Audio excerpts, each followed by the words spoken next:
What I have here is a copy of Donald Trump's tax returns. We have his federal tax return for 1 year for 2005. I believe this is the only set of the president's federal taxes that reporters have ever gotten a hold of. What we have are these 2 pages, front and back, from the same 1040 form that you might have filled out when you file your taxes. And in terms of what's on here, let me give you the basics. Aside from the numbers being large, these pages are straightforward. He paid $38 million, looks like $38 million in taxes. He took a big write-down of $103 million. More on that later. If you add up the lines for income, he made more than $150 million in that year. Mazel tov. We got these pages. We got this document today from a Pulitzer Prize-winning investigative journalist who's better on financial matters than almost anybody else in the business. His name is David K. Johnston. These pages turned up the other day in his mailbox. David will join us live here in just a moment. But because nobody has had the president's taxes before, we didn't know what to expect.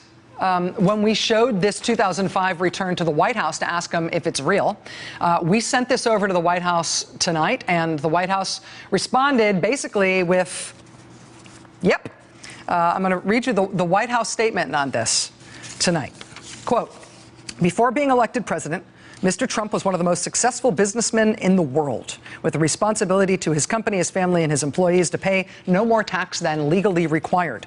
That being said, Mr. Trump paid $38 million, even after taking into account large-scale depreciation for construction on an income of more than $150 million, as well as paying tens of millions of dollars in other taxes, such as sales and excise taxes and employment taxes. And this illegally published return proves just that. Despite this substantial income figure and tax paid, it is totally illegal to steal and publish tax returns. The dishonest media can continue to make this part of their agenda, while the president will focus on his, which includes tax reform that will benefit all Americans." White House statement for tonight. For the record, the First Amendment gives us the right to publish this return. It is not illegally published, nor are we fake. Pinch me, I'm real. But good on the White House for acknowledging the return as proof of what the president made and paid that year. Here's the thing, though. A full tax return for someone like Donald Trump would be a lot longer than the 2 pages that we have here. There are all kinds of schedules and notes and attachments that could be involved, all containing information about the president and his money. Why will he not release his taxes, his full taxes, the way other presidents have done? Why not let the public see the information for themselves? We have obtained this, but this is all we've got. This tells us something, but he still has disclosed, certainly willingly disclosed, nothing compared to all other modern presidents. Joining us now is David K. Johnston. He's editor and founder of DCReport.org, which has posted this document as of a few minutes ago. He's also the author of The Making of Donald Trump and the Pulitzer Prize-winning financial reporter who found the president's 2005 tax returns in his mailbox. David, thank you for being here. Delighted. First of all, congratulations on this scoop. What can you tell us about how you got these pages, how you got this document? Came in the mail over the transom, and there is absolutely nothing improper about journalists, if you haven't solicited something, getting it over the transom. And by the way, let me point out, it's entirely possible that Donald sent this to me. Donald Trump has, over the years, leaked all sorts of things. The very sleazy girl-on-girl pictures of the First Lady in the New York Post may have come from Donald.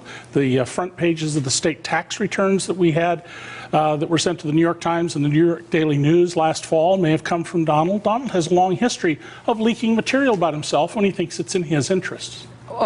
Do we have reason to believe that those documents that you just described there were leaked by him, or is it just a possibility? It's a possibility, and it could have been leaked by someone in his direction. But with Donald, you never know. Donald creates his own reality, and he says things that aren't true. He says things and then denies he said them. He lives in this world that isn't the world of where you and I live, of verifiable facts.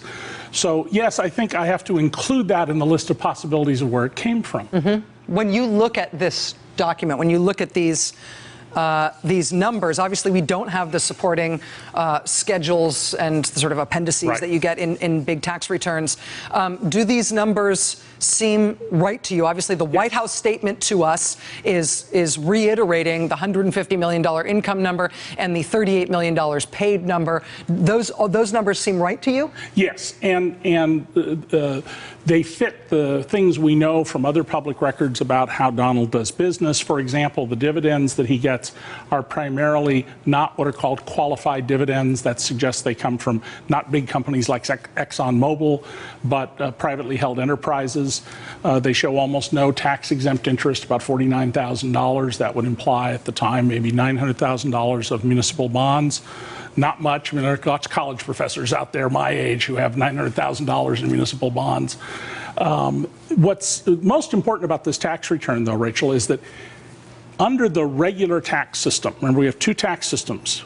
Well-to-do people, you and I, effectively calculate our tax twice, the regular tax system and the alternative minimum tax. If we didn't have the alternative minimum tax, and Donald Trump in writing wants to end the alternative minimum tax, he would have paid taxes at a lower rate than the bottom half of taxpayers, the poor in this country who make less than $33,000. Now think about that. On $153 million, almost of income, he would have paid a little over $5 million, less than 3.5%, less than the half of taxpayers who make under $33,000. As it is, because of the alternative minimum tax, he paid $36.5 million, not the 38 the White House statement says. They're counting his self-employment tax, which is payroll taxes. $36.5 million, he paid 24%. You know who pays 24% in this country? Married couples with two incomes like my wife and I who make about $400,000 a year. Donald Trump and his wife that year made $418,000 a day. And the point of this is the top in this country, people at the top, are not burdened the way we suggest. I was in let me stop you and let me restate some of that back to you, because you're a tax expert, and those of us who just pay taxes and aren't experts in them, I want to say it back to you and you tell me if I'm getting it right. If there weren't something called the alternative minimum tax, you can tell from this 1040, from these 2 pages from his tax return in 2005, if there weren't an alternative minimum tax, he'd be paying what percent? It's right on line 44. He would have paid $5.3 million, which is 24% of his $152.7 million of positive income. And that's in large part because he was able to say he had negative income of $103 million. Okay. So because there is an alternative minimum tax. They disregarded most of the negative income. Yeah. He had to pay taxes, he had to pay more in taxes, but he still got a benefit. You know why? Because at the top, people are supposed to be paying 35% that year, 39.6% this year. But if you're in the alternative minimum tax, you only pay 28%. Okay. That's a 20% discount on your taxes. Would you like to get a 20% discount on your taxes? That's what Donald Trump got here. So the issue that, I tried to lay out at the top of the show reasons why people are so interested in his tax returns. The White House has made this issue and saying it's only reporters who care. People don't care. This was litigated in the election when he didn't release his tax returns and people voted for him anyway. There are a number of reasons to be interested in his tax returns, and I think a number of reasons why people continue to be. And most importantly, what we don't have here, which is this describes the types of income, but not the sources. Okay, so that's what we need to know. Who is the president getting money from? Well, we need to know, A, sources of his income, whether or not he's beholden to somebody. We also need to know whether all the things he said about himself and his wealth and his charitableness and all those things are true. But we also need to know if he is going to take actions as president in terms of tax policy that are going to benefit him. And you're saying, benefit his benefactors. Yes. Yes, it's a very complicated, tangled issue. Here's a simple question to ask. Every other president's released their returns. We have Hillary Clinton's and Bill Clinton's returns back to the 1970s. Why is it that Donald Trump is so insistent that we're not to see his tax returns? There must be something hiding in his returns. I've been at this for 50 years. I started as a teenager doing investigative reporting. And every time some high-level politician wants to hide something, it always turns out there's a reason. They've got something to hide. I have lots of things we can think of that Donald Trump has to hide. Including sources of income and his connections to the Russian oligarchs, who are essentially, Rachel, a state-sponsored network of international criminals. And you got to think about it in that way and understand that's their position in the world. And Donald Trump really is desperate that we don't see where his money comes from. And this is a man who we know was very deeply involved with one of the biggest drug kingpins in America in the 1980s. He risked his casino license just to show his loyalty to that man. He did business with the biggest mobsters in New York. For years, he traveled with the son of the head of the reputed Russian mob boss, himself a twice convicted felon. He says, I wouldn't know if he was in the room, even though they were together all the time, traveling. And many other criminals he has associated with throughout his life. So it's particularly relevant for us to say, where'd you get the money? David K. Johnston is the editor and founder of DCReport.org. He is the one who obtained this Donald Trump tax return 2005. David, can you stay with us for a moment? Sure. We're going to bring my colleague Chris Hayes into this discussion. And I want to get back to this issue about the sources of Trump's money and also the source of this document tonight. We have published this 2005 tax return from the president on maddowblog.com. We've also linked to David K. Johnston's extensive reporting on this on DCReport.org. David's back with us in a moment. Stay with us. Hey there, I'm Chris Hayes from MSNBC. Thanks for watching MSNBC on YouTube. If you want to keep up to date with the videos we're putting out, you can click subscribe just below me or click over on this list to see lots of other great videos.